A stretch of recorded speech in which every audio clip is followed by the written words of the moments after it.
You are listening to the Pencil and Paper Podcast Network. Wake up to the world you've been missing. Time to jump out of bed in the morning. No day, no life, now we're living.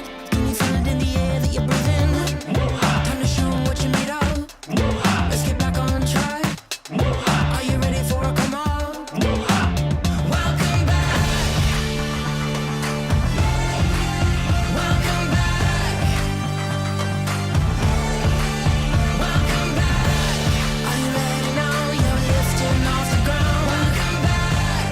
No coming down. Can you feel it all around? Welcome back. Hello and welcome back to Super Mega Crash Beyond. I am your host, Stephen White. With me, as always, is my co-host, Lacey Finley. Happy Monday. How you doing today? You doing good?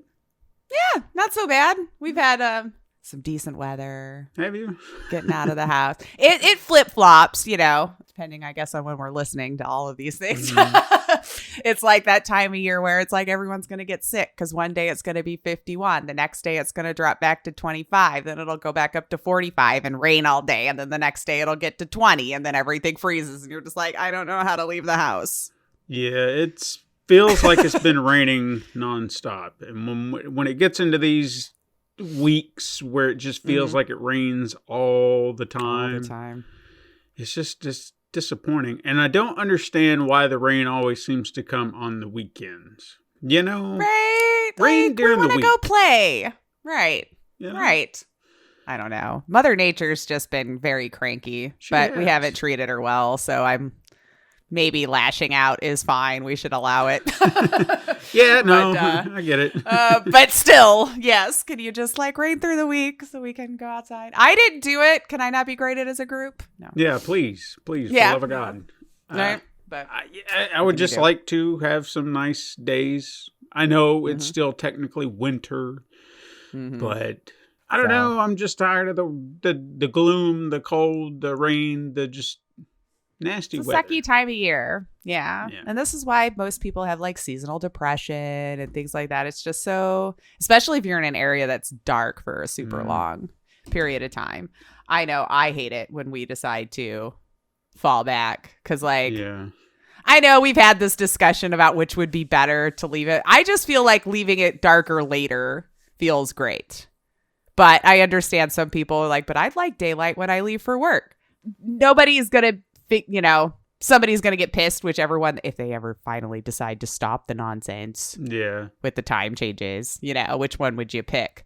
I feel like daylight savings time, but they'd go back to standard, I think, and we'd have where we are now. Feel like I heard it was the other way around that they would go for, but the scientifically, from what I remember hearing, the fall back or the non-daylight savings time is the way our body should be appropriately set to survive.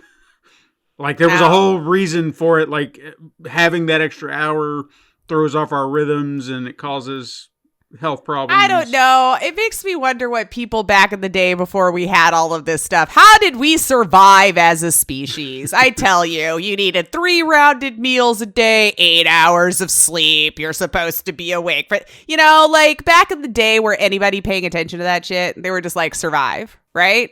I feel it's funny how we think today it's just so much more complicated for us to be in our bodies. I understand tech's kind of messed us up mentally, but I'm just saying I feel like bodies are probably operating the same unless you're introducing new things into it that's not natural for your own body. Mhm.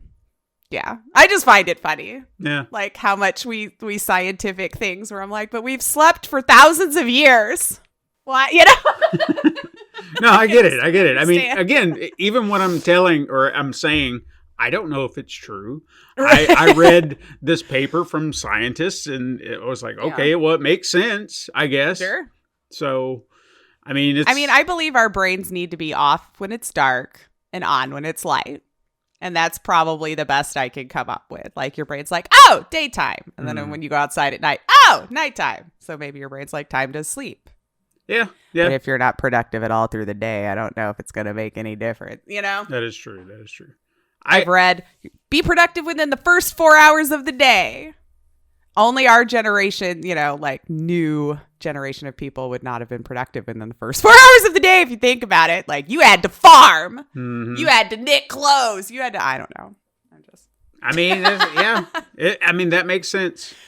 But I don't know. I'm where you were talking about living in a place where it's dark for that whole 30-day, isn't it 30 days? They say something like that. Sometimes I think even longer for some of them. But man, I don't know. I don't think I would do well because I feel like I have hints of that wintertime depression because there's times I feel like around this time of year it does hit me. Just times where I feel like I'm just not right mentally. And I genuinely think it's because I'm cooped up in the house all the time.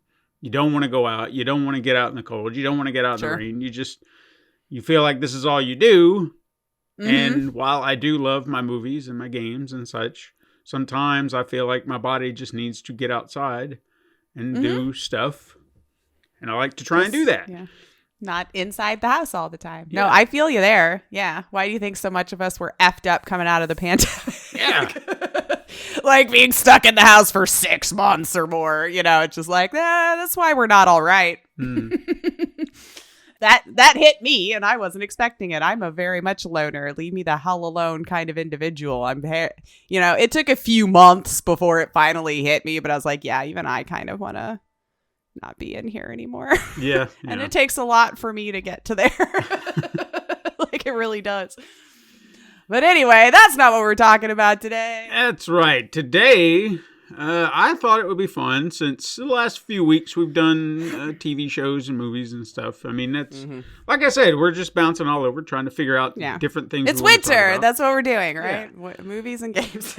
So, today I thought I would bring a game. And this is a game that I've recently been playing. It wound up on the PlayStation Plus catalog. So, it was free to play.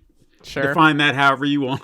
Right. Like our streaming services. It's free that I'm paying. You pay. But this one dropped on there. I want to say I remember hearing about it when it was announced, but with a lot of games here lately, there's so many. Yeah. My gosh. I probably did see a trailer for it and it was like, oh, that's cool. And then forgot. And then it just disappeared because it was not a big release, or at least I don't remember it being a big release. No big fuss. It wasn't Spider-Man 2, coming out of the woodwork being like, look at us, woo! And there's marketing all over. This is I guess I would consider it an indie title. Nobody Saves the World. I didn't even said the title of it yet. And it's from DrinkBox Studios, who we know best for Guacamelee and Guacamelee 2. This game that I apparently... just drug us along. if you don't know the story, TLDR, because I think we talked about this way back. This is during our PAX episodes back in the old show. I think it was Guacamelee 2. They were doing a demo at PAX, and you, me, Todd, and Beth. I was going to say, I think Beth was there. All 4 of us were there. This is a 4-player game. They're just like, you guys want to try it out? We're like, hell yeah, because, I mean, we knew of the game, or at least the first one, so here's a sequel. Guacamelee was a lot of fun. Why not a sequel? Right. Yeah, that's... Yeah. I don't think we talked about that on the old show, so that could be something we could bring around and discuss again, because... I would love to talk about that. It's a great game. Yeah. It is a great game. It's fantastic. A lot of fun. So again, with that kind of production or quality developer. Yeah. Quality developer. They've done some great stuff. I was intrigued. I was like, oh, all right. Yeah. DrinkBox. I remember them. And so I wanted to check this out. The aesthetic already, if you see a trailer for it, it speaks to me because I like the art style in which they're going for. Kind of, I don't want to say it's related or relatable to Guacamelee, because Guacamelee had a lot of luchador, Mexican culture type aesthetic. Very Latin feel. A lot of it, And even the character designs, they had a very unique style. Whereas this has its own unique style as well. So I wouldn't really say they're comparable in that way. But it's very cartoony, I guess would be the best way to kind of explain the characters away. They have this Cartoon Network-ish. That's a style. Yeah. Where they have these little quirky designs. I don't even want to say that that's accurate, but somewhere in there between that, maybe some Nickelodeon stuff where there's something about the art style that feels familiar, but it doesn't represent anything that you've seen. It just seems like there's a style that's somewhat familiar. But yeah, I wanted to talk about this game because I wanted to recommend it, and I want to explain why I want to recommend it, because it's something wholly unique, or at least I feel like it is, while paying homage to certain other games and game styles, genres, and whatnot. So I guess I would call it an action RPG in a sense. If I had a game to immediately relate it to in some kind of aesthetic, it would be A Link to the Past, which is the Zelda game from the Super Nintendo, because it has that top-down perspective. You see the map very much in that same regard, where it's on a slant, top-down, I guess, as I said. Okay. Yeah, I was just kind of looking at it here because I wanted to see the art style. But yeah. And even the way the map is laid out feels very much Zelda-esque. It's like it's got that feel that I'm seeing here from the level designs. It's almost like that's where they started the seed of the idea. It's like, I want to do a Zelda game, but not quite do just Zelda. So what could we do with that idea? So we have a base game. Want it to play very much like Zelda. So you've got this big map, and you have a lot of dungeons that you get to fight around in, and then you get stuff from the dungeons, and you keep going and you explore. Furthermore, just like in a Zelda game, or a very good, solid Zelda game, the world is open to you, but you have to be very aware of what you're capable of. Because you get into, like, if you remember the original Zelda game, if you start off at the very start, you grab your sword and you take a path directly north and try to go that way, you're probably going to encounter some harder enemies. Sure. Furthermore, you might not even be able to get that far. You can go, you can try to find your way around, but there's probably going to be something that's going to stop you from getting farther, so you need to go find a tool or something that's going to help you progress. That's what this feels like in essence.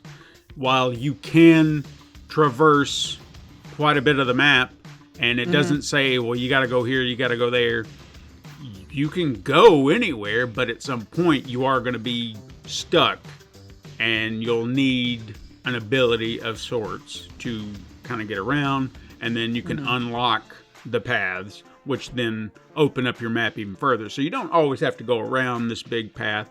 They even kind of give you teleportation disc that you find in certain areas, so you have a fast warp, thank God.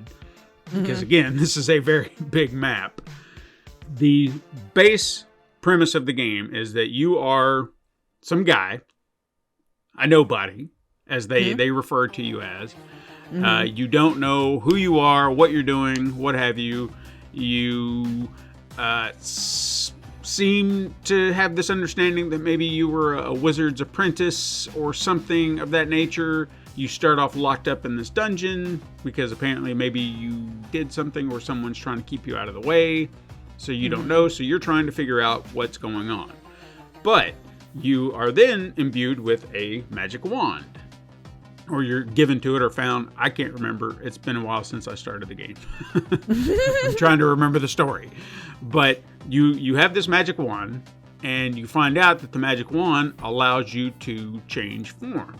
So you have your base design, which I really appreciate how they did this, especially with the character design. So your character is just this pale white person.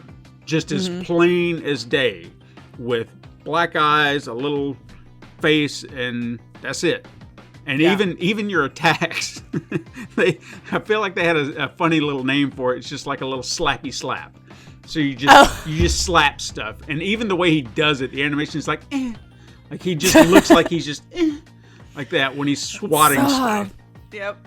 So he's not exactly going to be your base character you're going to play the entire game. He can't do much, but that's where the wand comes in.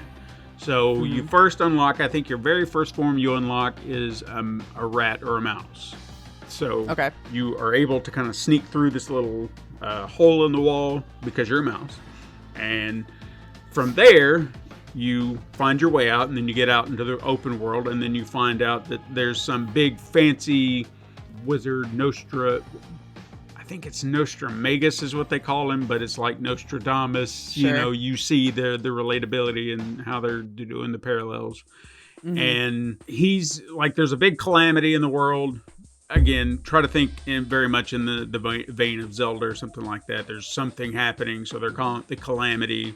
The only person that can stop it is Nostramagus, and he's nowhere to be found. So what are they going to do? Well, he has I think it was his protege, Randy the Rat. He's a dick. Okay. Yeah. He feels like he is the one who should have the wand, and he's supposed to save everything, but you come in and you have the wand and you're doing, well, he's just not going to tolerate that now. So he's always trying to, no, don't do that. Oh, you're in the way. Get out of the way. He's a typical douche that you're going to have to encounter throughout the entire game. But anyway, you follow along your path. You're trying to figure out what you need to do. You start talking to townspeople and whatnot. And that's the other part about this map. It's not just enemies and what have you. There's towns that you can visit, people you'll encounter, people who will ask for your help. And a lot of the stuff that they ask your help for could be as simple as, hey, I lost my watch or something, and I need your help finding it. Or it could be something a lot more complicated that's going to cause you to have to traverse a part of the map. So at least luckily they will give you a marker, like a exclamation point on the map or a question mark being like, this is where this quest is going to happen. So when you get there, you can take care of that. But we've got it marked for you so you can come back to it. And that's especially where the teleportation things come in real handy. I'm a fan of fast travel. Yeah. I don't need my game to be longer by me just going back and forth. I just don't. It's not fun. I mean, there was a point where I would kind of avoid it at first, and I think that was more for the sake of building up my levels and whatnot, because the RPG element to it is something I do want to touch on, because it can be a lot at first. So, as I said, you have this wand and you have multiple forms you can take. Now, each form has something that is special to one character, and then kind of a more wide variety of abilities that this character can do.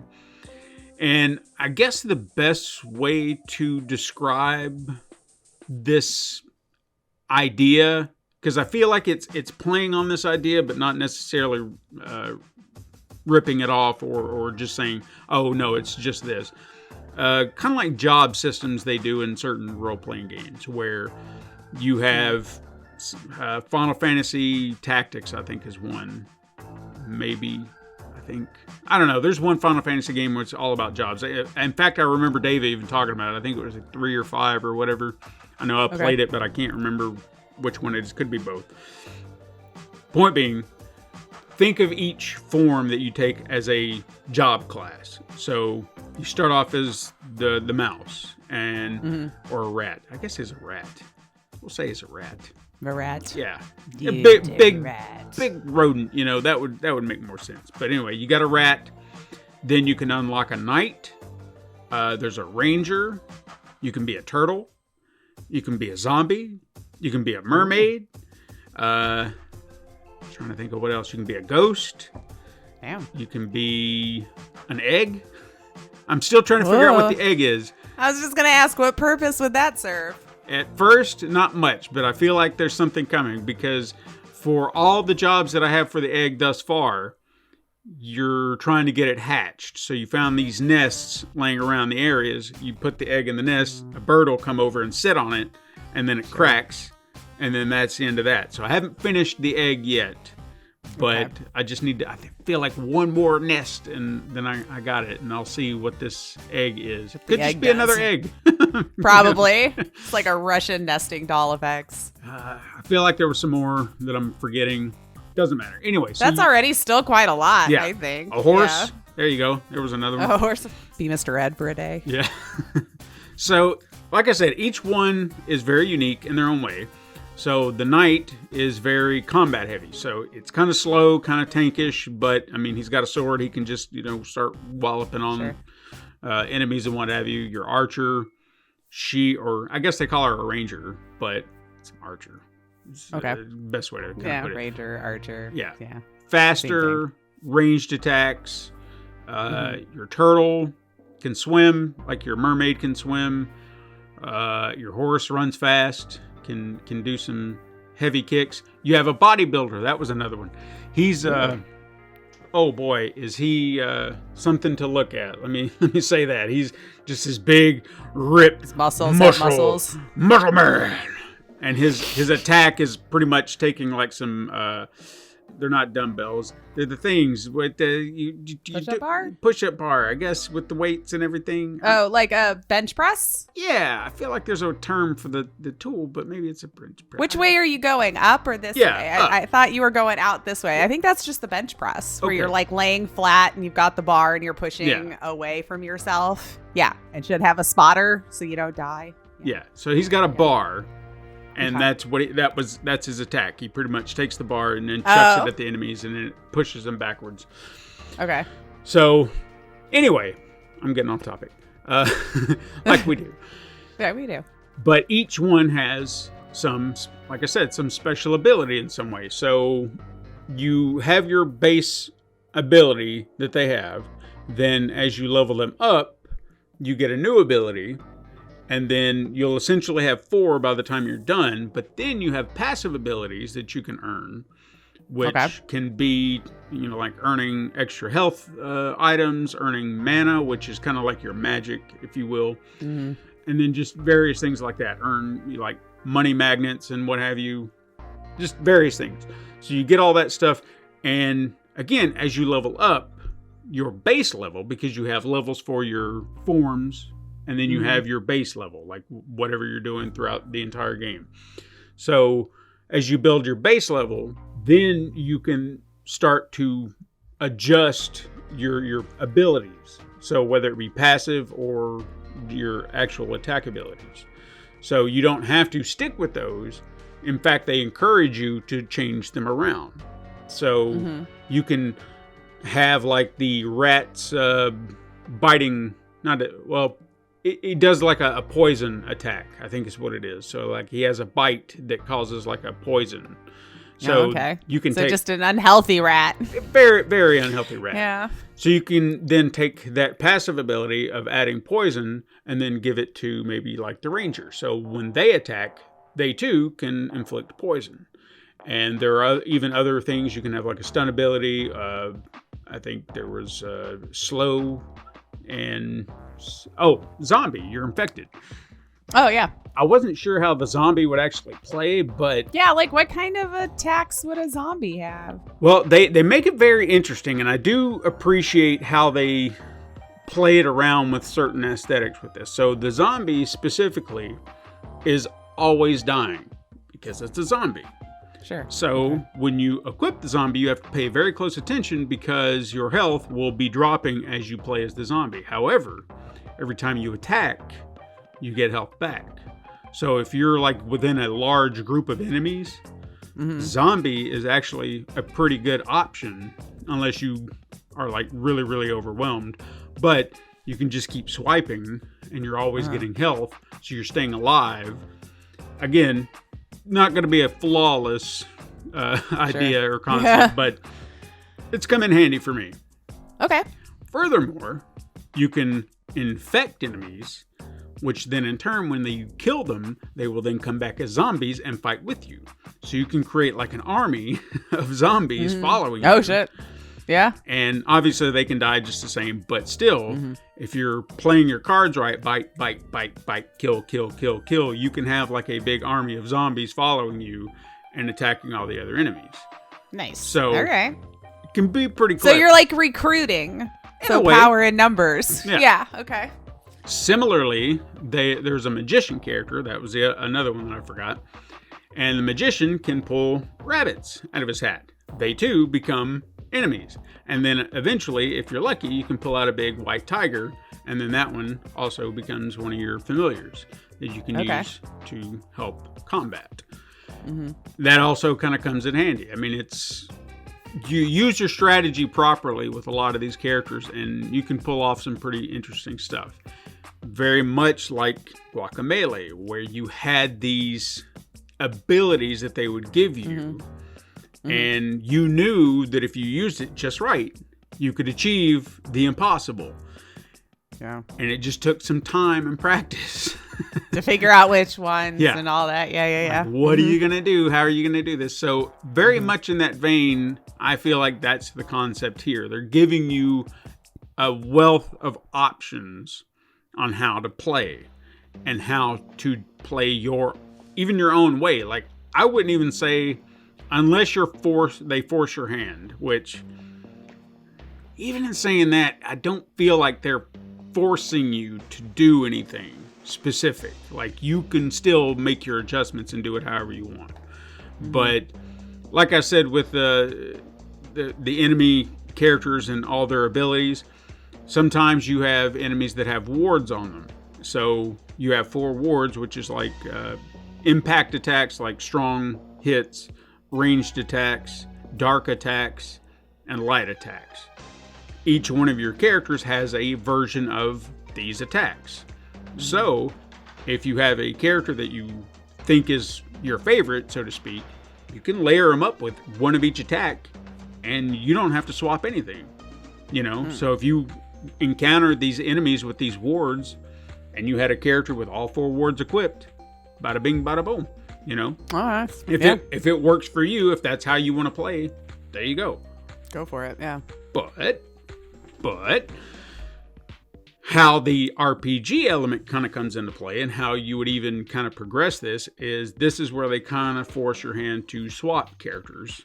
But again, in a good way, because it's all about leveling up. So you have your base level, like I mentioned. You have like 2 experience bars. Your base level, everything that you do, whether it's collecting treasures, defeating dungeons, what have you, you get base experience. So you'll have like 1 base level that will always go up. But then your forms have different levels in which they will increase, and it's more like by letter. So your rat starts at like an F level or whatever. You upgrade an ability, boom, it goes up to D. And then keep going up and up and up until like you become an S class. Okay.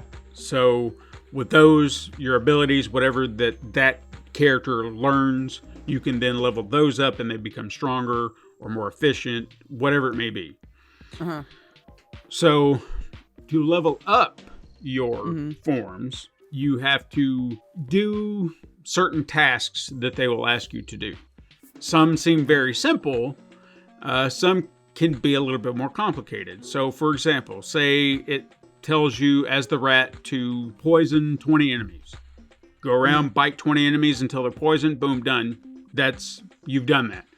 Yeah. When you go into your menu, you select it as complete, because you'll have this huge checklist of things that they'll tell you to do. Like, I don't think there will ever be a moment where you don't have like a lot, or at least maybe until like the end of the game when everything starts to kind of come down.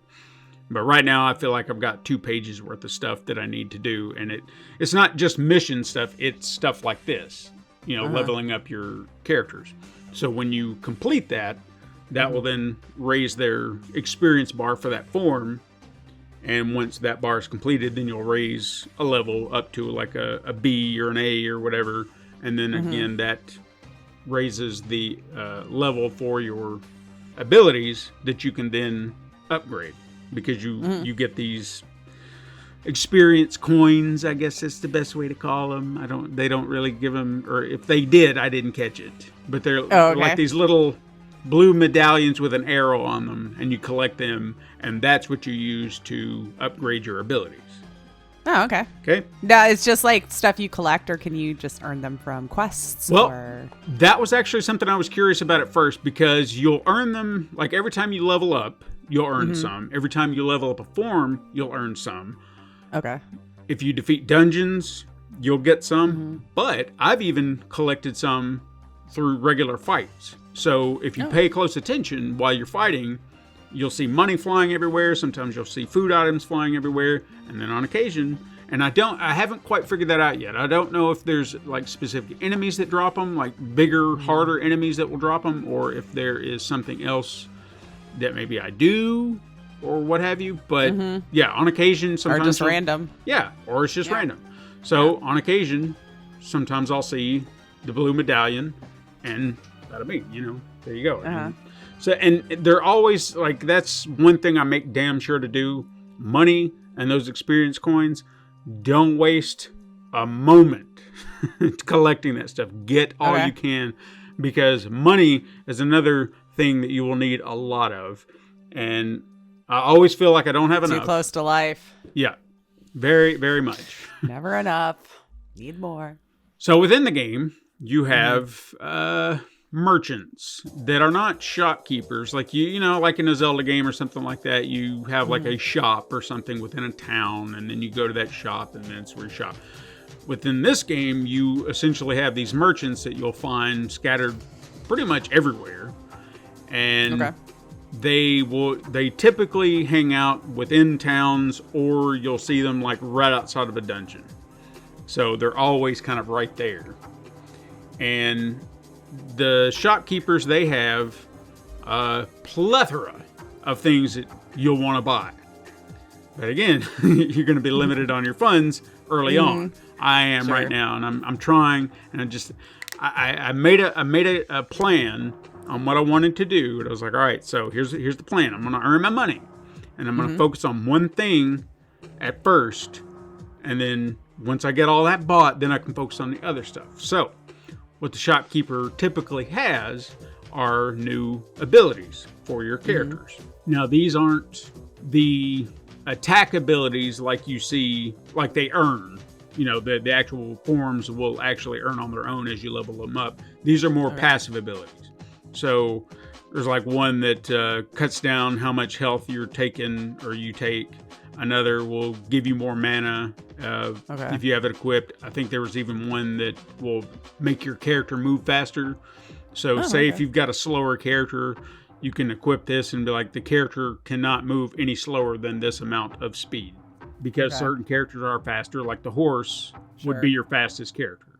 Yeah. But if you had the turtle... Can you stack it with the horse? You can. Oh, there you go. So it'll be super fast, right? Yeah, and that's actually one of the things I need to try, because one of the quests that I was given is some witch out in this boggy area wants to race, and the very first time I was like, all right, yeah, I'll equip the horse and I'll figure this out. Well, they've got the whole path scattered with slime and goop and shit that slows you down.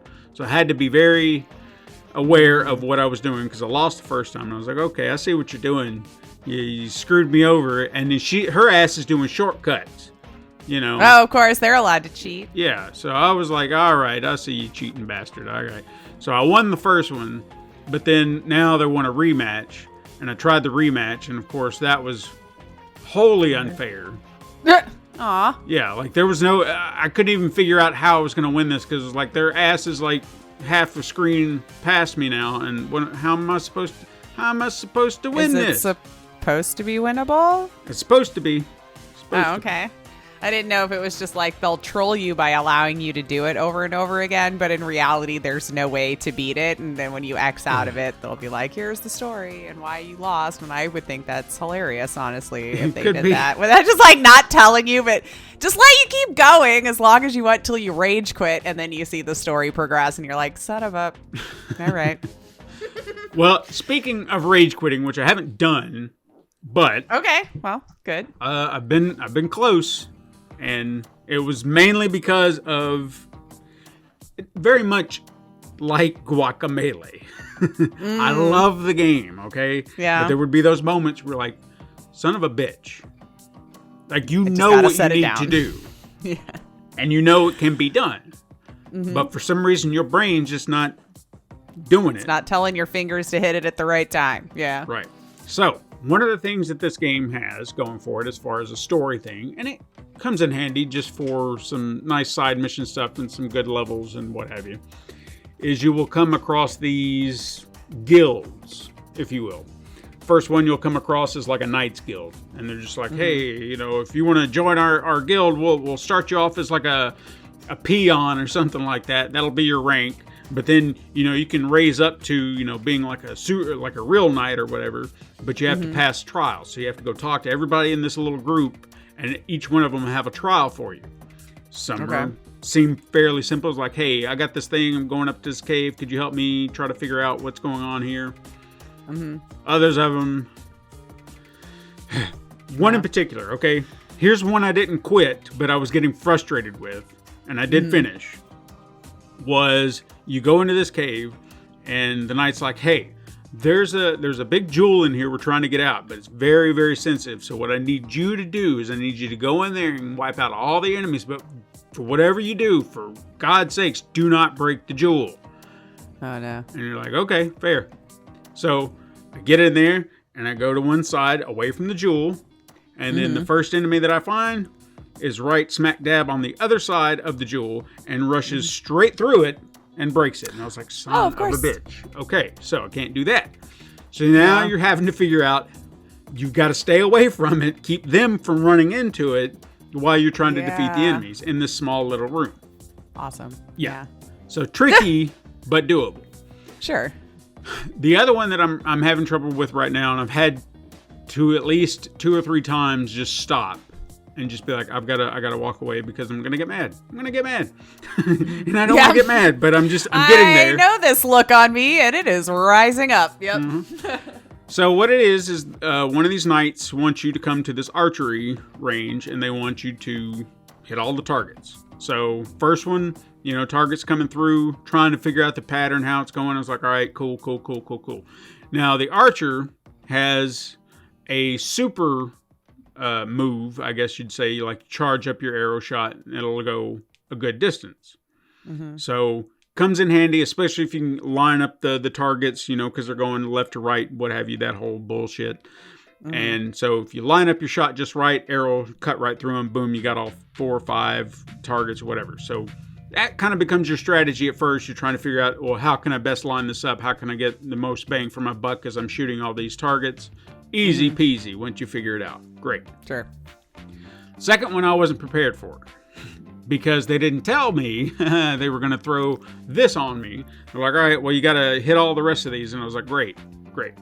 So I got ready, and I'm ready, and I had my arrow pulled back, and 5 targets come barreling through on one side. I was like, whoa. Rude. So you can't shoot them fast because if you just tap the button, your arrows only go halfway.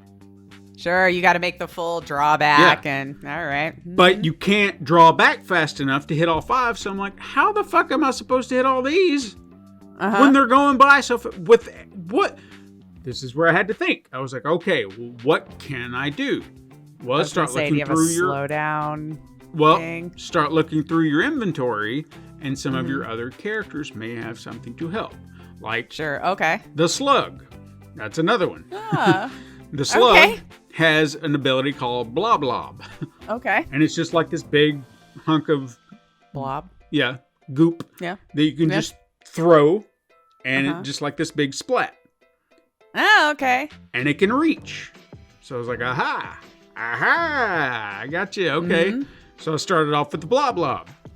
I hit 4, and 1 went past, and I was like, all right, lost. Way closer, though. Yeah. So I was like, well, I got 4, so that's a start. So I got into my rhythm. I found out timing, where to throw it, when to throw it, got all 5.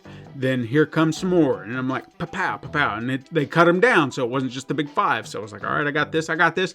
5 more come barreling through, and I wasn't prepared for that. So I had to start again. I was like, okay, so they're going to keep throwing this shit out at me. I got it. Yeah.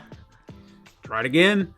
And it's trying to get this rhythm. And even if I can get to the last 5 that come through, and I'm like, I got it. I just got to finish this last bit. Whatever it is, I've always fucked up what I feel like has got to be the last run of targets. I'll miss one or something because I'm trying so damn hard. Yeah.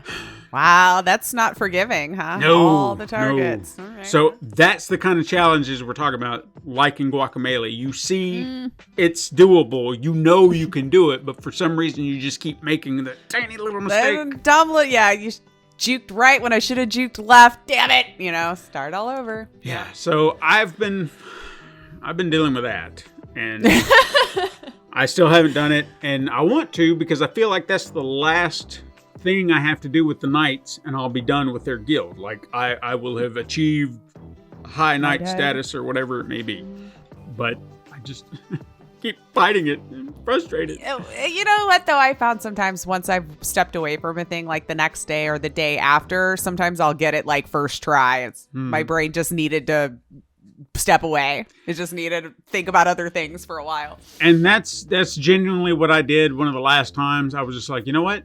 Just stop. Come back later because maybe you're just not in the right mindset for it. Maybe it'll be done later. Just step away. Don't get mad. Just go find some, because there's plenty more to do. We can do so many other things right now. Let's just go do it and we'll come back. And that's what I did. So I haven't rage quitted in that regard yet, but I've just gotten frustrated with that to the point where I'm done.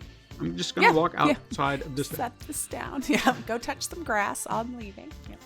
And I feel like there are a few other bits like that in the game that I feel like I'm going to hit those walls to where I'm just like, I can't do this. Because even with the leveling up system, okay, I'm not saying they're all impossible. But I feel like the farther you get with your forms, as far as leveling them up, they will start to throw in some pretty challenging ways to finish a quest. For example, one that I've been struggling with the magician, I think it's the magician, is they say have 20 familiars on screen at one time. Well, those are the rabbits you're pulling out of your hat. And each time you use that ability, that uses your mana, which is like your magic or whatever. Yeah. So I'm sitting here pulling them out. If you attack enemies, most of the time, I feel like there may be some passive abilities you have to use for some of the characters, but I think most of them kind of have this already kind of ingrained. If you attack enemies or break objects around you, that can raise your mana up along with some other things. So as you're attacking with your familiars, and then I'm attacking enemies, I'm trying to keep the mana going back up and then keep throwing more out, but I feel like they're dying just as fast as I'm getting them out there, so I don't feel like I've ever had like a large group of them out at one time. And I don't know what I need to do to achieve that, because I feel like I've got a lot of mana. Yeah. Outside of raising the ability up any higher. Can you do it? Does the zombies count? Could you recruit like a bunch of them? See, that was the other part of it too. I was wondering because I feel like they do. So I've thought about combining, like using the infection ability with the magician, then conversely using that with the familiars. So I'm having like, here's zombies, and then now here's the rabbits, and just have this whole group. But for whatever reason, I feel like I've never achieved the overall goal. So I feel like there's got to be a place somewhere in the game that would allow me this possibility, like a lot of enemies. If they're making it a thing in the game, I would imagine they have to give you somewhere to use it. Somewhere. So it's there are some of those that are like that where I feel like I've hit a wall. Like I'm trying to figure out what can I do to achieve this goal, and I don't know. Now there are even some right now where I'm stuck.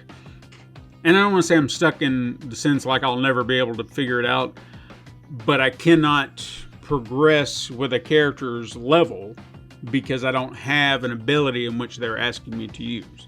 like there's a form I haven't reached yet or unlocked yet that will give me this ability they're telling me to use, then I can go and use that. And I feel like some of the last few forms that I have left will unlock the moment I level up these characters, because that's the other thing that you'll notice.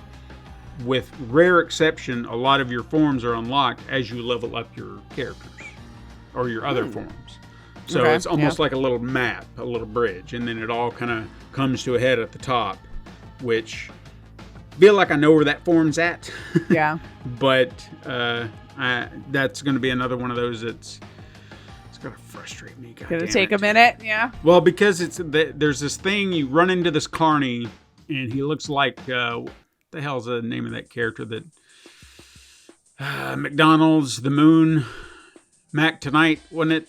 He's like, hey, I'm Mac Tonight. I got the sunglasses. I got the big I haven't moon thought face. about that one in forever. Yeah. I don't know that I remember. So that guy, or at least there's a carny that looks a lot like this guy. Mac Tonight. Yeah. Yep. Ah, I had to look him up because I was like, oh my gosh, I can't remember the last time I've seen this thing. Oh my God. Yeah. All right. Sorry. A little trip down memory lane. I know for me. that I was like, oh, yeah, that was a this deep thing. cut. It was. Yeah. But yeah, you have this carny who's just like, yeah, you come into my impossible dungeon and you can win for 3,000 whatever the currency is called. For 3,000 smackaroos, I'll give you an unlimited pass to my dungeon. You can come in any time. And it's like, okay, what's the catch here? Well, the catch is apparently you have 5 minutes to get as high as you possibly can in this dungeon. And you have a set amount of enemies you have to defeat before you can unlock the next area. So not only are you having to find where the next stairs are, because they don't just give you a straightaway, you have to then kill a certain amount of enemies before you get there. Oh no. Yeah. And that even becomes a trial, because at one point I had to sit there and think, okay, I can't spend my time searching for treasure and killing enemies like I do in every other dungeon. I'm on a time limit, so I've got to find a way to kill the enemies I need to and get to my destination as quick as possible all at the same time. And it was not very easy. No, it doesn't sound like it. I feel like I'd just be throwing rabbits and zombies everywhere and hoping I can just keep booking up the stairs and like. Yeah, that's literally what I kind of got to a point of doing, where I was like, I'm just going to have, if I got close enough, I was like, I'll just leave it and just keep running and keep moving, because even if I'm one away and I get right there and there's an enemy right behind me, I can just turn, kill it, and boom, I'm done. But I've just got to keep moving, because the time just keeps going, and you'll earn a little once you get to the end of that floor. So it'll give you maybe like 40 extra seconds. But again, how much did you waste getting there? Yeah. So that becomes a challenge. I think the farthest I got was maybe level 6. And I feel How like many levels do you know? I don't know if there's a set amount past this, but according to the missions that I have, or my tasks, there's at least 18, because they want me to get to 18. Oh, geez. Yeah. Oh, wow. I was thinking like 10. Yeah, that would have been nice. Yeah, but, when you said 6, I'm like, all right, then 10. Nice. Yeah. Even number. But if I can at least get to 12, I know that I will unlock a new form. Because that was one of the things they were saying, is like, if you can get to 12 at least, that will unlock a form, and then you can use that. And I'm really interested to see with that form how it works, because to my understanding, Do you know what it is? They say dino form, so it could be any kind of dinosaur, but you kind of finger crossed. What's for the one with the long neck? Brontosaurus Yeah. or whatever? With maybe you're that one, and you could just poke your head up to level 18. That would be cool. I mean, it's not like he's got legs to climb or anything, but maybe you can just Sure. I mean, It would be nice if it could be something that simple, but I doubt it. They're not gonna. Yeah. They're not gonna do Make that it that for me. easy. So I'm curious about that form. Another form that I actually unlocked, and I do want to talk about this too, especially if you're jumping into the game first time. Again, this is on PlayStation Plus. No extra money beyond what I'm already paying. Yeah. Like if you have the subscription. But then I was starting to look into this area, and I was kind of exploring, and then I found this extra dungeon. and they're just like, hey, if you want to come in here, gonna have to pay some money. I'm like, whoa, what the fuck are you talking about? And I was like, yeah. And then they took me to the PlayStation store, and this is what they were talking about. So apparently there's some DLC. Oh no, DrinkBox, come on. $5. It's not bad. You get a new expansion of areas and dungeons, plus 2 extra forms. And I thought, I didn't pay anything for it. $5, sure. I'll go ahead and slap the money down. Once you give up PlayStation Plus, so will those games. Just so you true. know. That is true. So I'm you'll very have to go aware. back and buy the base game if you want to. That is true. We'll worry about that later. Yeah, that was the same mistake I made with Gigabash and Godzilla. I couldn't help myself. Oh, yeah. I need it. But I threw down the $5. I said, sure, I'll get 2 extra forms. That'll be fine. That'll be fun. And whatever that is, maybe it'll help out in the game. Whatever, cool. So they set it up, whatever this area is, because you pretty much have to go underground. If you follow the map, you're going underground. Okay. And you get to this big arena, and you meet all these people who are just like, yeah, we're trying to find out who's the toughest, and you have to go through these trials, and you win these medals, and then if you win the medals, then you can trade them in for this and this and this. It sounded really interesting. I was like, cool, yeah, I'd love to participate. Mm-hmm. So you have 8 rooms, and you start off with 4, because you have to unlock so many medals to even progress to the next 4. And I don't even know if there was any more past that. I feel like it was just the 8, but there could be more. I don't know. Yeah. So the 4... You just bought more for all you know. Exactly. So you enter the 4 rooms, whichever one you want. Doesn't matter, but they'll give you a challenge. The first one is you have to defeat all the enemies before they reach the end of the line. So they're on like a conveyor belt or like a little path. Okay. And these enemies will come out of this one spot, and they'll curve around this little path and get to the end. So you've just got to make sure they all die before they reach the end. Okay. Simple enough, right? Sounds like it should. Simple directions doesn't mean it's simple to execute. Exactly. Yeah.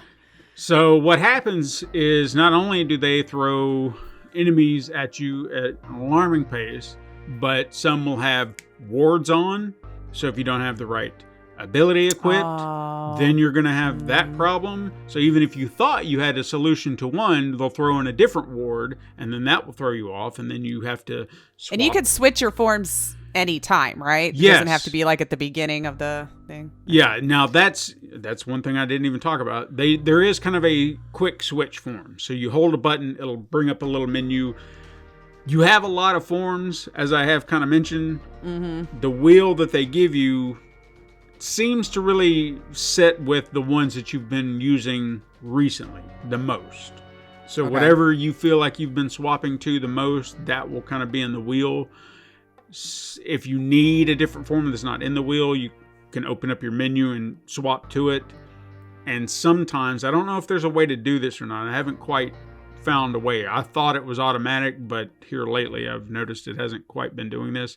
Sometimes it'll swap whoever you were using at the time and then went into the menu.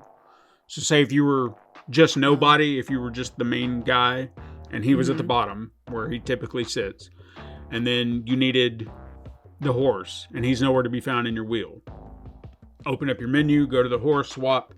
If you come back to the wheel, typically what I've seen is now that bottom slot would now be the horse, where nobody was, because that was the last form that was there. That's the form you swapped into now. Okay. Therefore, now it'll stay on your wheel. Oh. Sometimes. Hopefully that made sense. Yeah, I think I like trying to keep like your last several that you've chosen as more of like a hotkey or something, and it will rotate. If you stop using one, it might fall off. Correct. So. Okay.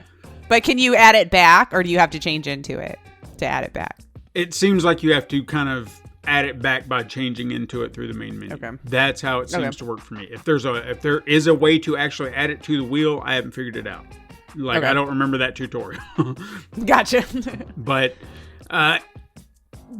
while we're talking about that, because I want to use that as an example, because this is where it can be a little frustrating at times, and this is where trying to figure out the best approach to some of these situations can be important. one of the trials that I remember coming across was you had to break all these little pots or whatever it was within a set amount of time. They were all warded with a different ward. Okay. So you had to find a way to defeat or just smash all these pots within this very short amount of time with all 4 wards and try to find the right character that could pull this off. And it took me forever. Oh gosh, so you have to do, one has to do all. Yeah. To me, it had to be, because I even looked it up Yeah. at one point and someone says, well, start with the horse and then swap to this one. I was like, yeah, but they don't, the time does not stop when you swap. So I was just going to ask, does the time pause? No. So no, all right. So that was the other part of the challenge for me, is I was like, well, swapping does me no good because now I'm having to stop and swap. And even if I'm trying to do it in a quick way, the way the fast swap goes, like I said, it's in a wheel. So you have to make sure you are pointing in the right direction. If you are off, you could be in the wrong character. How long does it take him to transform? Is there a time for that No, too, or is it instant? It's like immediately, but still okay. it's if you're in a rush. Sure. And say, yeah.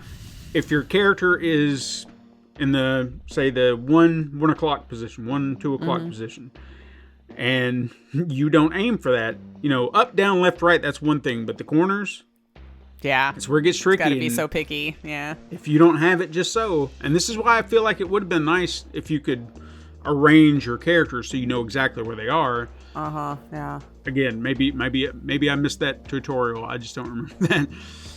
Would have been nice, because that becomes a problem. I did finish that task, but I'm talking like skin of my teeth, and it took forever to figure out what I needed to do and how to do it.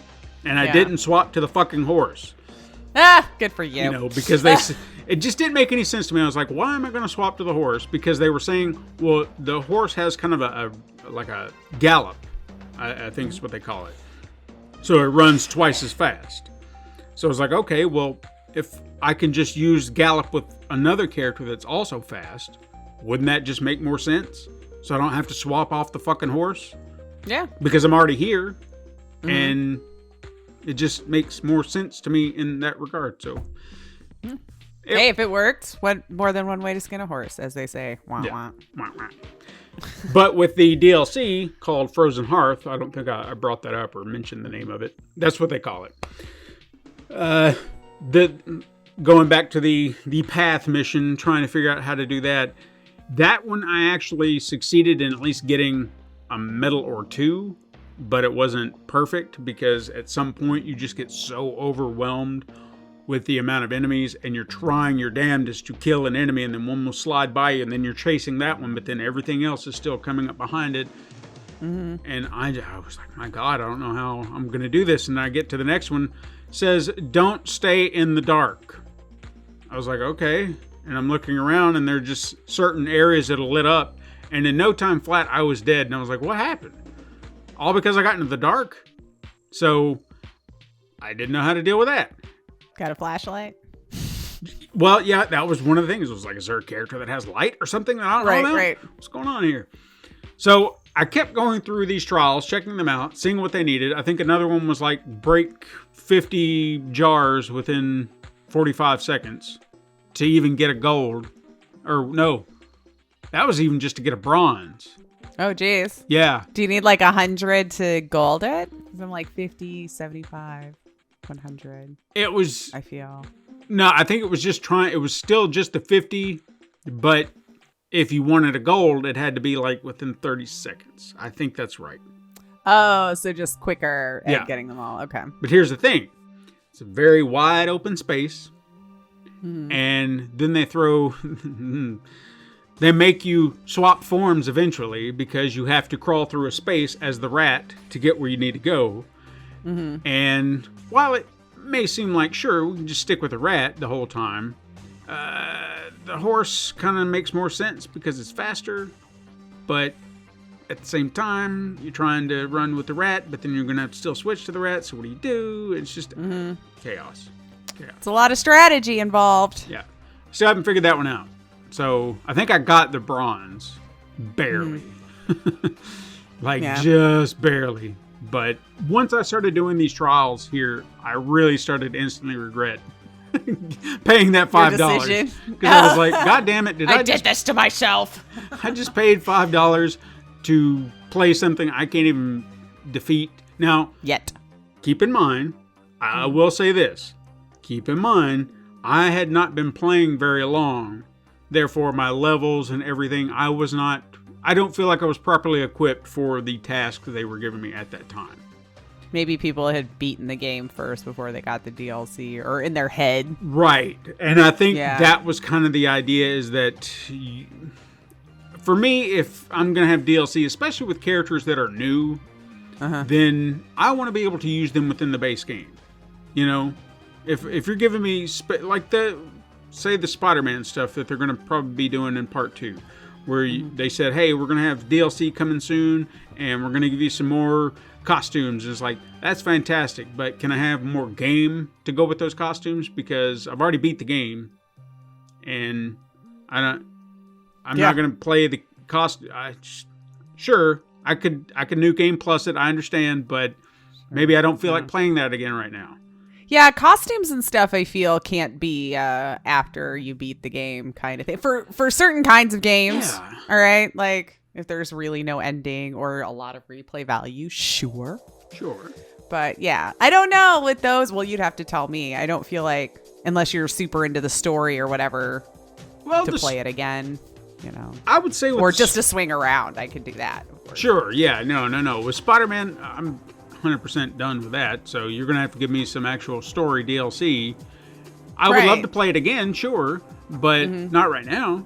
Give it some time to where maybe you'll forget some story beats, and then I'll come back around to it. I would love to. I did with the original. I probably beat it 3 times, I would say.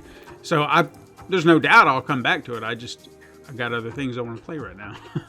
Right, So, no, that's fair. Yeah, there's a lot of games. So again, with this, they're telling me that I've got 2 forms that I can unlock if I do some of the challenges, and that was kind of the thing. Because this is where you could say DrinkBox is a little low down for this one. They did have the characters to unlock separately if you wanted to. So if you didn't want to have to go through the trials, you could then pay $2 to unlock the character, should you want to. But I was like, no, give me the gameplay. I was going to say, I'd like to play the game. Yeah. I'll never understand those things. I thought you wanted to play the games. Like, once you buy it, then what? Like, what are you earning?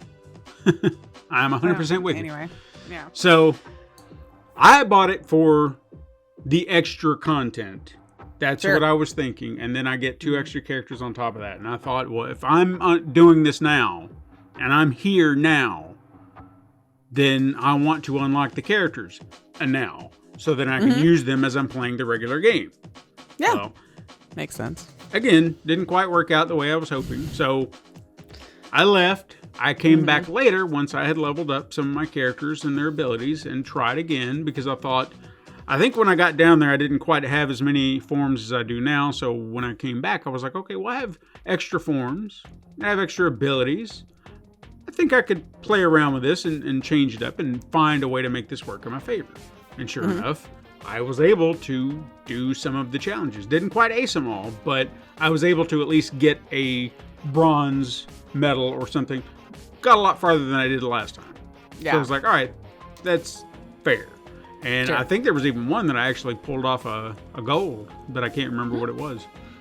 And there's one that I know I can get a gold for, but the problem I'm having right now is they want you to infect an enemy with all status ailments at one time. Oh! I've gotten almost all of them, but I'm missing one. Are they on a timer? No, this is like they give you all the time you need, and you can just keep wailing away. Well, at I this meant enemy. like the ailments that you throw. Are those timed? Yes, Like they'll last only so long? Because I feel like maybe by the time I got to the last one, the first one's dropped off, and then I'm stuck in this hellish circle of trying. Yeah. So yeah, absolutely. In that regard, yes, they are timed. So the idea is, and again, since I haven't quite gotten the gold, I did get the bronze and silver because I was able to at least do 3 and 4, 5. I don't know. however many ailments they were asking me to, I was able to pull it off because it was like, Okay. you've got poison, fear, stun, infection. I know there's more. I can't think of what they are. There's a lot. Dots. More dots.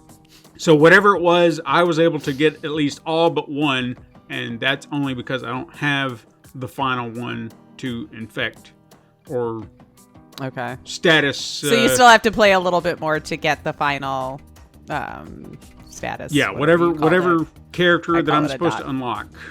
And I honestly have no idea what it will be. Maybe fire, because I know that I've gotten burned before, so that's the one thing I can't do. No. So. Sounds like there's a lot of forms. Oh yeah, there's a lot. A lot of forms. And I hope that I'm also trying to make this not sound as complicated as it might seem. It's very much a game that you learn as you play. You know, as you kind of go along, you kind of get into a rhythm. You find what works best for you. You'll start off very, simple and probably struggle a little bit trying to get through certain enemies because certain enemies will just frustrate you to no end. And you try to find ways to deal with them as quick as possible, but it's not so easy. Yeah. Well, DrinkBox, they tend to be, they're difficult. But I feel like in a fun way. Yeah. But they're difficult. Yeah. You know, like they're definitely for people who enjoy, well, I was going to say Guacamelé's platformers. If you love platformers, you'll like Guacamele. This looks more like, I can't think of any more. But yeah, like the art style and the way, well, you said it best. Like Zelda too, you know. How you go into each zone and dungeon. And very much the dungeon crawler thing, I feel like that is an aspect of it that I don't think I've really touched on yet. They are, what do you call them? The procedurally generated? Oh, like it's random each time you go into a zone, or yeah. Well, as far as the Procedurally. dungeons are concerned, or at least from what I've seen, with few exceptions. I feel like some are, some aren't. Because I know the very first dungeon that you actually have to crawl through. This is a strategy for anybody else. If you want it, you can have it. If not, you play your way. But this is what I did. Okay, yeah. The very first dungeon is pretty much you trying to find your way out of this prison that you're stuck in. Because you turn into the rat, you follow the path through, and then that leads you to a dungeon. You go through that, you get out, you're free. You can go back through the dungeon if you want. And I did initially with the rat and some of the other forms that I had because I was leveling them up. I would go through whatever they were telling me to do, whether it's to use this ability on, 20 enemies or whatever, and that unlocked something or that leveled up. I just kind of went through the first dungeon several times, getting a feel for it, leveling up my forms. And I felt like that helped because then I was getting familiar with it. It was a repetitive, sure, but I wasn't doing it just going in circles. It was still benefiting my characters. It was still benefiting me. So I was getting used to the gameplay and I was getting used to using the forms, swapping through the forms, and then, of course, getting stronger as I was going through. And when you get outside, felt a little bit more prepared. So that's what I did. But, people, you do however you want to. I'm sure there's several ways to complete it, And same way with which directions you go. Like I said, they don't really tell you what you have to do. They just kind of give you a vague understanding of what the next goal is. So, for example, one of the things that you're doing within each dungeon is you collect these stars.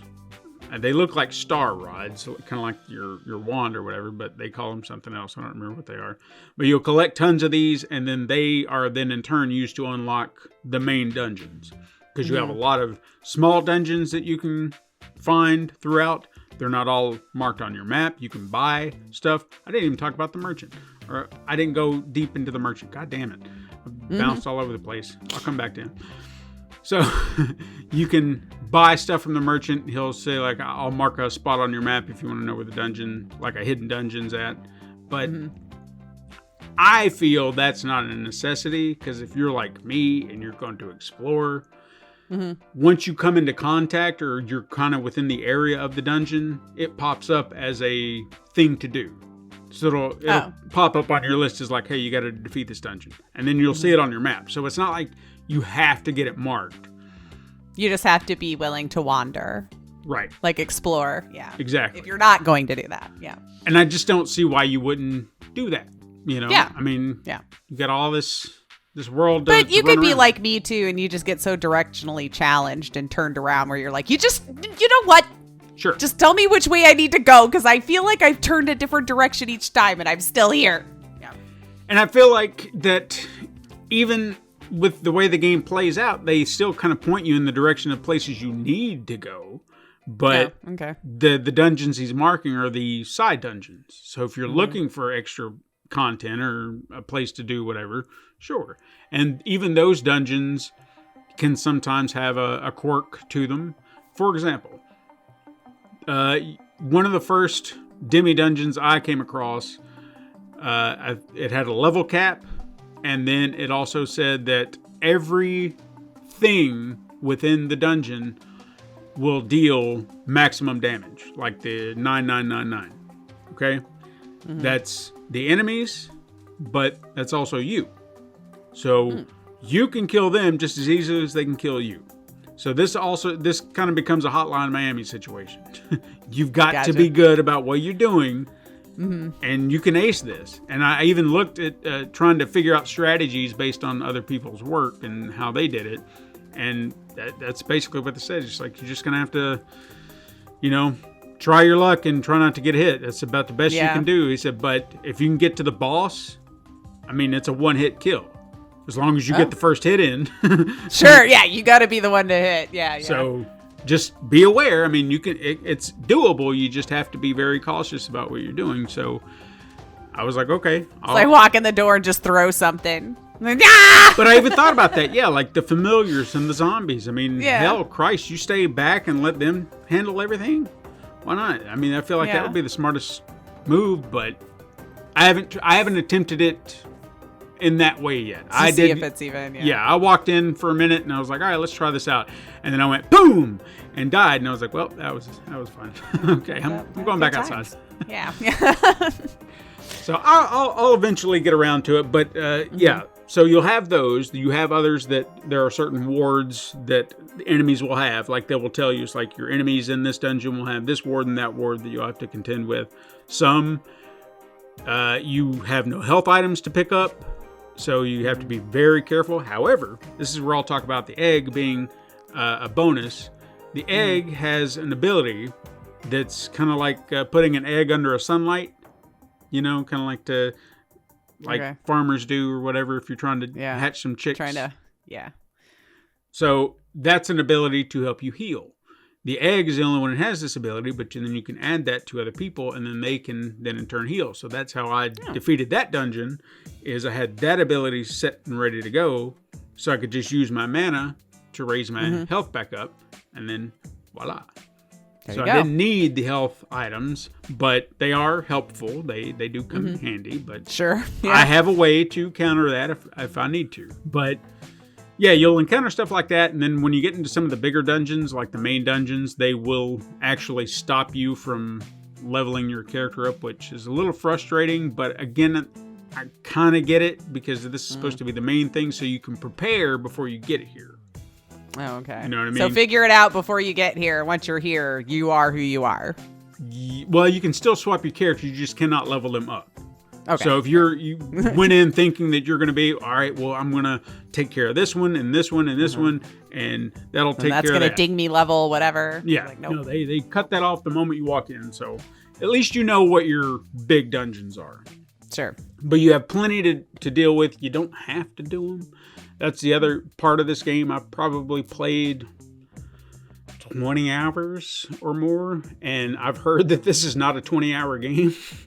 But I've turned it into one because, Is it supposed to be shorter? I guess.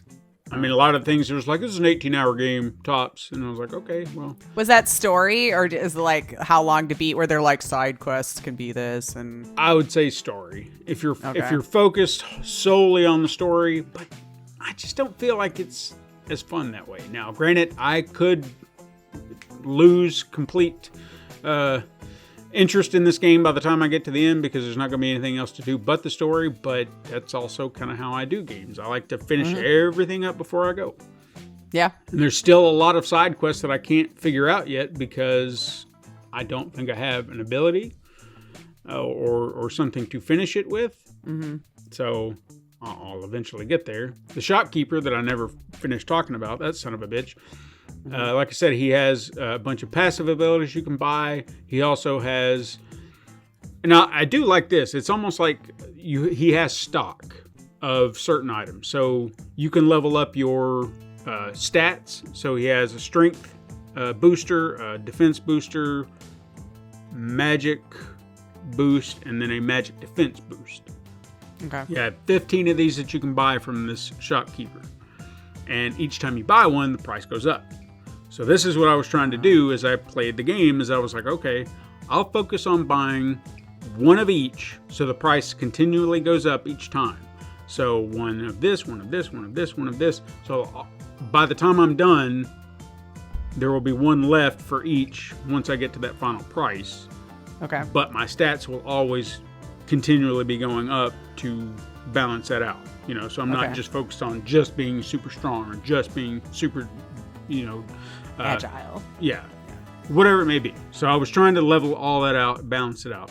And then once I've gotten all of those, then I will start buying all the passive abilities that I've been avoiding. I bought a few, but when I looked through them, it was trying to decide necessarily which one would be beneficial to me in this particular moment. Like, is there something in these passive abilities that I absolutely must have right now?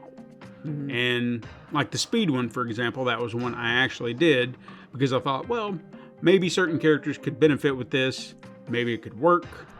Mm-hmm. I don't know, but doesn't hurt to try. And so I thought that would be a benefit. What else is there in there? I don't know. I feel like others start to unlock as you buy one. Then he also has other things that you can buy, which I feel like this is almost like I don't want to say a cheat, but I guess if you're looking for a quick and easy way to boost your stats, they have this plethora of bullshit work that you can do that earns you quick experience. And you buy these, they're very cheap. They're probably like 300 gold pieces or whatever you have. And it's just to do basic stuff. I bought one last night. It's just walk around. And once you hit a certain amount of steps, boom, you got it. And there you go, experience. The other one is like Fitbit. Yeah, something like that, yeah. Then there's others. It's collect treasure chests, kill enemies, defeat a dungeon. And you just get experience for doing these on top of the experience you will get for already doing those things. So it's just bonus experience. They're giving away for free. And I'm like, all right, cool. There you go. I'll do it.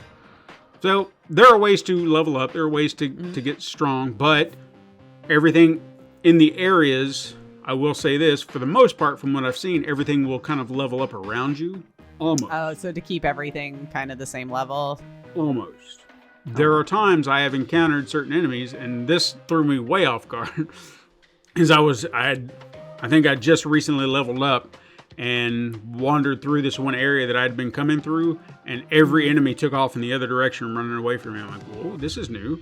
And then it occurred to me, I'm a higher level than them. They are terrified of me now. Ha ha. Oh, okay. So it hasn't happened often, but it can happen. So they try to keep everything balanced in that regard, because say if you saw a certain dungeon and it said, like, you see it from a distance, it says level 46 or whatever like that, and you're not at level 46. So you come back at level 50. Well, that may have gone up to 50 just to kind of keep you leveled out. I've not seen any dungeon not try to be on par with you. Always be above you, but at least stay on par with you. Yeah. No, because, I mean, would it really be fun if you could just constantly go in and mow everything down? Sure. I mean, they find a way to fuck you over regardless and trying to keep things challenging. But, sure. I would agree. I think that would kind of get like, oh, well, I can just come in here and kill everything and no problem. Yeah. Kind of be a little lame. Yeah. But I haven't even talked about the story as a whole, and I really don't want to go into great details because there was a little bit of a twist in the story that I feel like maybe should have been obvious, but I wasn't 100% sure because of the way they were telling the story. And then once this story beat got revealed, I was like, huh, okay. Like it made sense in context to it, and it just made things a little bit more interesting as well. But I was like, all right, that's interesting. So I don't want to say too much about it, but the writing itself, again, if you've seen Guacamelee, if you played Guacamelee, you know the kind of humor in which they inject in these things. They're fun. Same stuff here. It's just your character has zero fucks to give about anything. That's one of the things I enjoy about the conversations you have is, you know, in most games, they'll be like, hey, you got to do a thing, yes or no. And those are your options. Here, it's like, no or absolutely not. So those are your options. All you're not going to do it. So I'm not going in there? Is that what you're saying? Yeah. And it's almost like, how do you want to come off to this person? Do you want to seem polite or do you want to come off rude? And depending on who the character is, sometimes I go rude. Because I'm like, nah, I'm not going to do that. Not everybody deserves niceness. Yeah. So I like that they have played with that mechanic in the sense that, you know, most games, if you say you want to do something, the character's like, well, I can't let you do that. Like, they're not going to allow you to do it, even though you said yes. The illusion of choice. Yeah. They're just like, no, I'm sorry, can't do that. Here, they just say, no, if we're not going to allow you to do it. We're just going to give you the options of how you're going to respond, and that can be on you. I don't know. I feel like the story is very interesting. I'm curious to see how it plays out by the end of it all because of certain things that have happened. But again, humor is on point. And again, I feel like that's something that DrinkBox does really, really well is they've got some sharp writers with some pretty interesting satirical stuff and just some goofy stuff on top of that too. I've still been trying to eyeball and see if there have been any references that I've missed because I think it was in Guacamelee 2. They threw in some both, as a matter of fact. There were some pretty interesting references to pop culture. Oh, yeah. Just all around. And some were blatantly obvious and some were a lot more nuanced in how you looked at them and you're like, I think that's what they're trying to hit at here. That's pretty awesome, you know?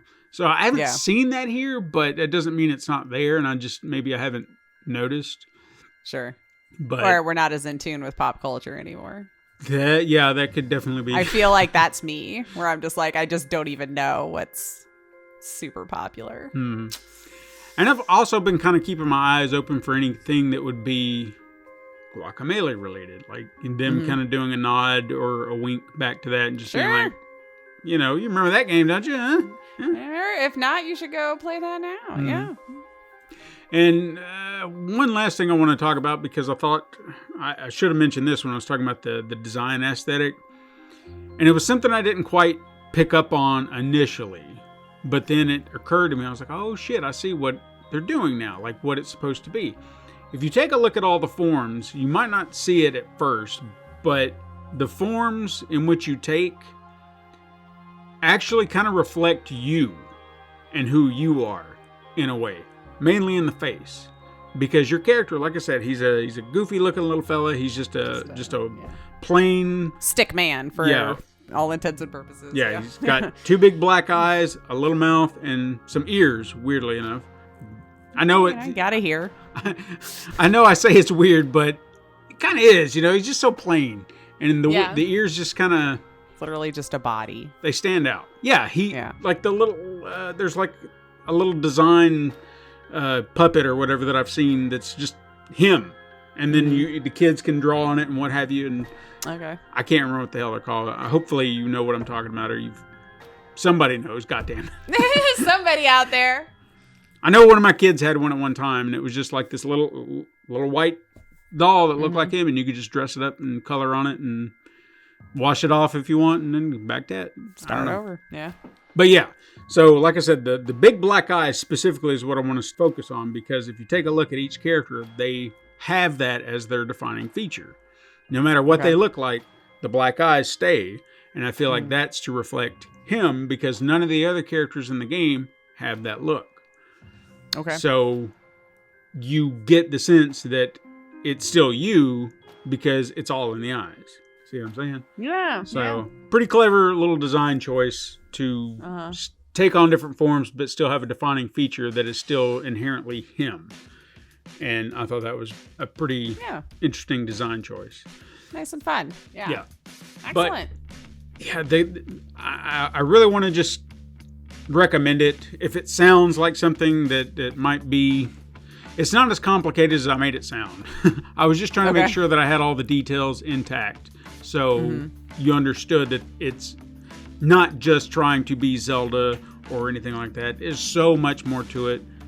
I think it's a lot of fun. I could see where you could possibly kind of get burnt out on it at some point if you're kind of like me. I have to do all the side stuff. Yeah. And I'm not saying that I am. I mean, hell, every day I'm keep coming back to it. I'm just like, yeah, I want to play this. I haven't got to play it as much as I want, but like I said, I've at least gotten through 20 some odd hours. I've got a good chunk of the map completed. I've got a lot of the forms unlocked, and they're getting to that higher level. I haven't quite reached their maximum, but I'm getting there. And I'm still working on it. I'm not going to give up on those side quests until they push me to the brink of insanity. Right? Until I'm legit it. not having fun anymore. And this is just a chore. Yeah. And I don't know. I've really debated on this one. I don't know if this would be one I'd go for a platinum on because of that frustrating thing. Because I feel like a lot of it came down to you got to complete this, got to complete that, and I feel like there's going to be a point where there's going to be something in my way that I'm going to look at. I'm like, I've tried, and I've just gotten so mad that it's just not worth it. I don't want to sacrifice my happiness or to be angry just trying to get this fucking platinum. So the hell with it. Right. So if I can't, that'd be par for the course for DrinkBox because they always keep certain things just right out of reach for me. But I appreciate them. I really do because kind of what you said. It's challenging, but there's still fun to it.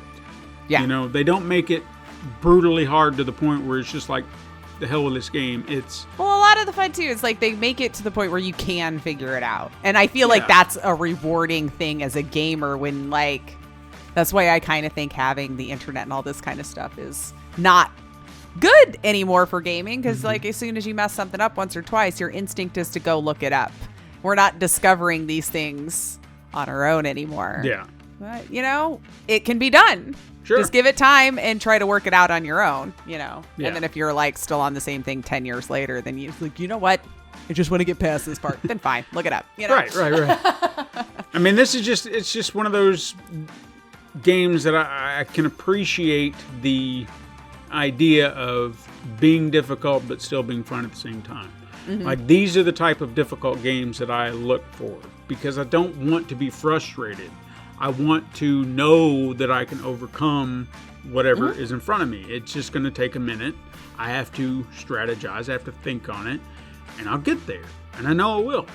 But that's why I don't like Dark Souls. That's why I don't like all that shit because I just feel like you can say I got a game better. Fuck you.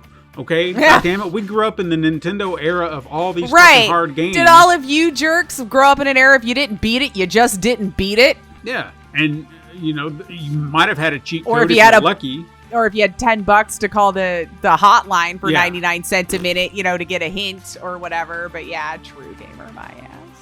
Yeah, no. You talk about a true fucking gamer. You go back to some of those NES games, god damn it. Go try out Ghosts and Goblins and see how far you get with that shit. In its original form. Yeah. Not like ported to something else or remastered or anything like that. Go find the OG everything, sit down. If you grade through it, great. Perfect. It's, you know, but... No, this is the right kind of difficult for me. And even, you know what, I'm going to even use Ghosts and Goblins since I brought it up as a great example. That was a game that frustrated the fuck out of me. But you know what, I still came back to it. For whatever reason, I would still come back to it. Some addictive quality about them to certain games. It's just like, yeah. It's like I knew I would never make it to the end, but by God, it never stopped me from trying. I enjoyed the journey. That's right. But this, I feel like I'll make it to the end. Obviously, it has, I didn't even talk about the save feature. There's pretty much little stones that you can come across throughout the entire game Just walk past it, saves your game, boom, done. And if you die, you'll come back to the last one that you died at. And, that's fair. It's just always make sure you walk by a stone. That's all I'm saying. Yeah. And you'll be fine. Walk by it. Yeah. But I recommend this game. Like I said, with DrinkBox, I think I would recommend just about anything they've done. Genuinely can't think of anything else outside of Guacamelee that I've played of theirs, which is sad. But I don't feel like they've done a lot either. Yeah, I don't think they're that. Like, I'm looking at their page right now, and then there's one called Mutant Blobs Attack. Guacamelee and Guacamelee 2 and Nobody Saves the World. So we pretty much played all of their games. Okay. I've not heard of this one, though. Came out in 2012. Oh, the A Mutant sci-fi Blobs. puzzle platformer. It's going to be ridiculous. It has their aesthetic for sure, but I Definitely. don't And a platformer. Ooh. I don't know if I've ever seen that in. I have to look that up on YouTube later or something. Because, I wanted to go see, because then Guacamelee was 2012. Guacamelee 2 was 2018. Okay. So then, before I was on my radar, I think. Well, then there you go. That's all their games. Or at least right now on Steam, anyway. Oh, and one last thing. I have not tried this, but it is co-op. You can do local or online. So if you want to play with somebody, don't know how well that works. But, it could be great. It could suck. I can't speak to its compatibility with two people, but it seems like it could be fun. With two people maybe. Could be a little chaotic, but I think it could be. Yeah. So if you've got a friend you want to try it out, let us know, because I would love to hear that. If not, then I just want to hear what people think about it. Yeah. So if you've played Nobody Saved the World, or if it sounds like a game that you want to play, tell us. Let us know on social media, wherever you find us, because we're everywhere. And you can just send us an email if social media is not your thing, supermegcrash@gmail.com. Support the show over on Patreon. You can leave us a 5-star review on your podcast app of choice, even though they're starting to fall. Yeah. Dominoes. Whichever one's left, I guess, at this point. Maybe we'll get one of those great Spotify deals since they're dropping off. No. Well, they still signed Rogan. That's all their money, right? Yeah, that's true. I don't want to be associated with that. Anyway, just keep up with everything over at pencilpaperproductions.com/supermegacrash. Links are down below. You know that. But join us again next week, siblings. Until then, go beyond your limits.